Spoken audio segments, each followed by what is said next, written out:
بسم اللہ الرحمن الرحیم نحمدہ ونصلی علی رسولہ الکریم اما بعد۔ احباب گرامی، ہمارا تخصص فی الفقہ کورس کا آج 20واں سبق ہے، اور اس 20ویں سبق میں آج ہم فقہ کی تدوین اور اصحاب حدیث اور اصحاب رائے کے متعلق پڑھیں گے۔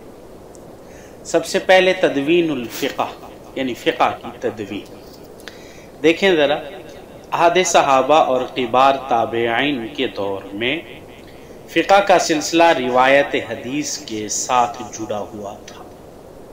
کچھ راویان حدیث تو وہ تھے جو صرف روایت کرتے اور فقہی احکام کے استنباط کی طرف کوئی توجہ نہیں دیتے تھے، اور کچھ وہ تھے جو روایت اور استنباط دونوں کو جمع کرتے اور اپنے شاگردوں کو احادیث و آثار کے ساتھ ساتھ احکام فقہیہ کی بھی تعلیم دیتے تھے۔ جب اسلام دور دراز کے علاقوں تک پھیل گیا تو اس بات کی ضرورت پیش آئی کہ فقہ کی تدوین کی جائے تاکہ ہر عام و خاص احکام فقہیہ کی ضرورت پڑنے پر اس کی طرف رجوع کر سکے۔ اسی وجہ سے کئی تابعین نے احادیث اور آثار کو ابواب فقہیہ کی ترتیب پر مرتب کیا، اور یہی تدوین فقہ کا آغاز تھا۔ جیسے امام شعبی علیہ رحمہ کی کتاب الابواب کے نام پہ، اور امام مکحول شامی علیہ رحمہ کی کتاب سنن کے نام پر ہے، اور اسی طریقے سے امام رامحرمزی نے ذکر کیا کہ سب سے پہلے جنہوں نے تصنیف کی اور باقاعدہ باب قائم کیے ہیں وہ بصرہ میں ربیع بن صبیح رحمہ اللہ ہیں۔ ان کے بعد بصرہ میں سعید بن ابی عروبہ نے یہ کام کیا ہے، اور یمن میں معمر بن راشد رحمہ اللہ نے یہی کام کیا تصنیف کا، اور مکہ میں ابن جریج علیہ رحمہ نے تصنیف کا کام کیا سب سے پہلے، اور مدینہ منورہ میں امام مالک علیہ رحمہ نے کتابیں لکھی۔ امام اعظم ابو حنیفہ علیہ رحمہ نے اسی طرح کتاب الآثار لکھی۔ تو یہ مختلف اور بعض نے تو یہاں کہا کہ ابن ابی ذئب کے بارے میں مشہور ہے تو انہوں نے موطا امام مالک سے بھی ضخیم موطا ایک تصنیف کیا۔ اسی طرح سفیان ثوری نے بھی کتاب لکھی، ابن عیینہ نے اور عبد الرزاق نے، ابو بکر بن ابی شیبہ علیہ رحمہ، ان سب نے کتابیں لکھی ہیں۔ یہ کبار، یہ تابعین میں اور یہ ائمہ اسلاف میں کبار تابعین کا دور ہے۔ اور اگلی چیز ہے اصحاب حدیث اور اصحاب رائے، یعنی اصحاب الحدیث و اصحاب الرائے۔ جب مسائل فقہیہ کی اقسام بہت زیادہ ہو گئی تو علماء کی ایک بڑی تعداد نے اپنی کوششوں کو احکام فقہیہ کے استنباط، ان کی تعلیم اور ان کی تدوین کے لیے وقف کر دیا۔ تب علماء کی دو قسمیں ہو گئیں۔ ایک قسم کے وہ حضرات تھے جن کی پوری توجہ احادیث و روایات کی طرف تھی۔ وہ حضرات یا تو فقہی احکام پر بالکل غور ہی نہیں فرماتے تھے، یا صرف کبھی کبھار طبعاً ان کا ذکر کر دیتے۔ ایسے حضرات کو اصحاب حدیث کہا جاتا ہے۔ دوسری قسم کے علماء وہ تھے جنہوں نے اپنے آپ کو استنباط مسائل کے لیے وقف کیا تھا۔ انہوں نے سوائے مسائل فقہیہ کے لیے استدلال و استنباط کی ضرورت کے روایت زیادہ سے زیادہ وہی جو استنباط کے لیے ہو، باقی روایت حدیث کی طرف زیادہ توجہ نہیں دی۔ تو ان حضرات کو اصحاب الرائے کہا جاتا ہے۔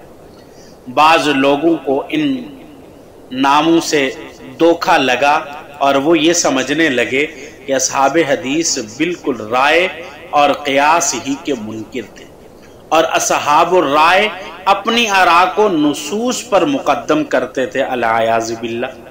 حق بات حالانکہ یہ ہے، حقیقت یہ ہے، حق بات وہی ہے جو ہم نے ابھی اوپر آپ کو بتائی ہے کہ دونوں نام صرف ان دونوں قسم کے علماء کے خاص مصروفیت کے میدان کے پیش نظر رکھا گیا ہے، ورنہ سب حضرات ہی کتاب و سنت کی نصوص کو اجتہاد اور قیاس پر مقدم رکھتے تھے۔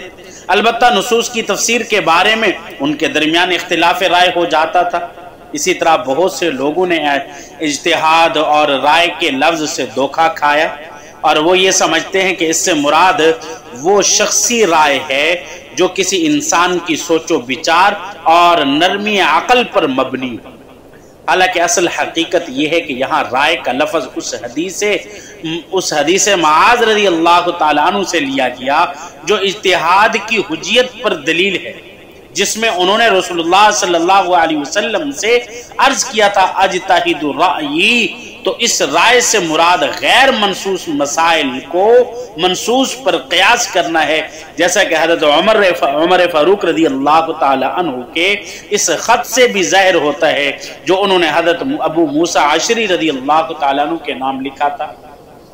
یہ خط امام بہقی علیہ رحمہ نے ادریس کے حوالے سے اپنی سنن میں نقل کیا ہے، اور اس میں یہ الفاظ ہیں کہ سعید بن ابو بردہ رحمہ اللہ ہمارے پاس ایک خط لائے اور فرمایا یہ عمر کا ابو موسیٰ عشری کی طرف خط ہے۔ پھر انہوں نے مکمل حدیث بیان کی جس میں یہ بھی ہے کہ جب تک تمہارے پاس قرآن و حدیث کی کوئی واضح بات نہ ہو تو ان مسائل میں خوب غور سے کام لو جو تمہارے دل میں کھٹکیں، پس تم مثالیں اور اشباہ کو جانو، پھر دیگر امور کو انہی پر قیاس کرو، اور تمہاری رائے میں جو حکم اللہ کو زیادہ محبوب اور اصل احکام کے زیادہ مشابہ ہو اس کے مطابق فیصلہ کرو۔ یعنی آپس میں ملتے جلتے مسائل پر غور کرو، دوسرے الفاظ میں مقیس و مقیس علیہ اور علت کو خوب سمجھ کر قیاس کیا کرو۔ اب اصحاب رائے اس بات سے بالکل بری تھے کہ وہ اپنی ذاتی آراء کو کتاب و سنت پر مقدم رکھتے۔ وقی رحمہ اللہ امام ابو حنیفہ علیہ رحمہ سے نقل کرتے ہیں جو اصحاب رائے میں ایک ممتاز مقام رکھتے ہیں۔ انہوں نے فرمایا کہ بعض لوگوں کا قیاس تو مسجد میں پیشاب کرنے سے بھی بدتر ہوتا ہے۔ حافظ ابن عبد البر مالکی علیہ رحمہ نے حسن بن صالح سے نقل کیا، وہ فرماتے ہیں کہ نعمان بن ثابت نہایت سمجھدار، صاحب علم اور علم میں پختگی رکھنے والے تھے۔ جب ان کے سامنے رسول اللہ صلی اللہ علیہ وسلم کی کوئی حدیث آ جاتی تو وہ کسی اور کی طرف بالکل نہیں جاتے تھے۔ اسی طرح بعض حضرات نے یہ سمجھ لیا کہ اصحاب رائے صرف حنفیہ ہیں، حالانکہ یہ بات بھی درست نہیں، کیونکہ یہ لقب ان تمام فقہا کا تھا جنہوں نے اپنے آپ کو استنباط مسائل کے لیے وقف کیا تھا اور تفریع جزیات میں ہی لگ گئے تھے۔ چنانچہ یہ لقب بکثرت فقہائے مالکیہ کے لیے بھی استعمال ہوا ہے۔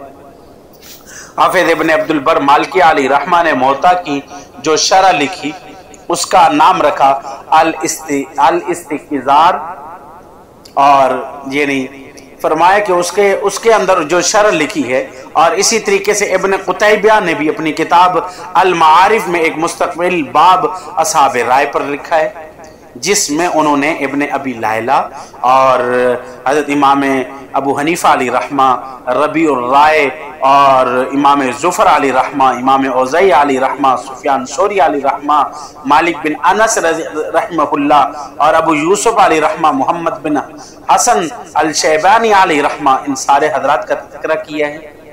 حافظ عبد الولید فرزی علیہ رحمہ نے بھی چند علماء مالکیہ کا اسی نام یعنی اصحاب رائے سے ہی ان کا تذکرہ کیا کہ یہ سارے اصحاب رائے ہیں۔ مثلا انہوں نے احمد بن ہلال بن زید بن عطار کا ذکر کیا ہے اس کے بارے میں۔ اور تو یہ ساری چیزیں ایسی ہیں کہ یعنی ان اصحاب کا نام ذکر کیا گیا جن اصحاب نے مذہب حنفیہ کے دلائل میں غور و خوض سے کام نہیں لیا اور انہوں نے ان کے بعض مسائل کو ظاہری طور پر ان حدیث کے خلاف دیکھا جو انہیں پہنچی تھی، تو اس طرح وہ علماء ان حدیث سے بھی آگاہ نہیں تھے جن سے حنفیہ نے استدلال کیا، اور وہ اس گمان میں پڑ گئے تھے کہ یہ مسائل خالص رائے پر ہی مبنی ہیں۔ تو یہ ایسے لوگ یہ اشکال کرنے لگ گئے ہیں، حالانکہ یہ ایسی بات نہیں ہے، بلکہ اصحاب رائے صرف ان مسائل کے اندر اپنی رائے پیش کرتے جو قرآن و حدیث میں نہیں ہوتے تھے، اور جو ہم اعتراض کرنے لگ گئے ہیں وہ اعتراض صرف ہم اس وجہ سے کرنے لگ گئے ہیں کہ ہم خود ان کے حالات سے اور ان کی تعریفات سے اور حدیث کے علم سے اور فقہ کے علم سے ہم اعتراض کرنے والے خود ناواقف ہیں، جس کی وجہ سے ہم اعتراض کر بیٹھتے ہیں۔ دعا کیجیے کہ اللہ رب العزت ہمیں نیک عمل کرنے کی توفیق عطا فرمائے۔ وآخر دعوانا الحمدللہ رب العالمین۔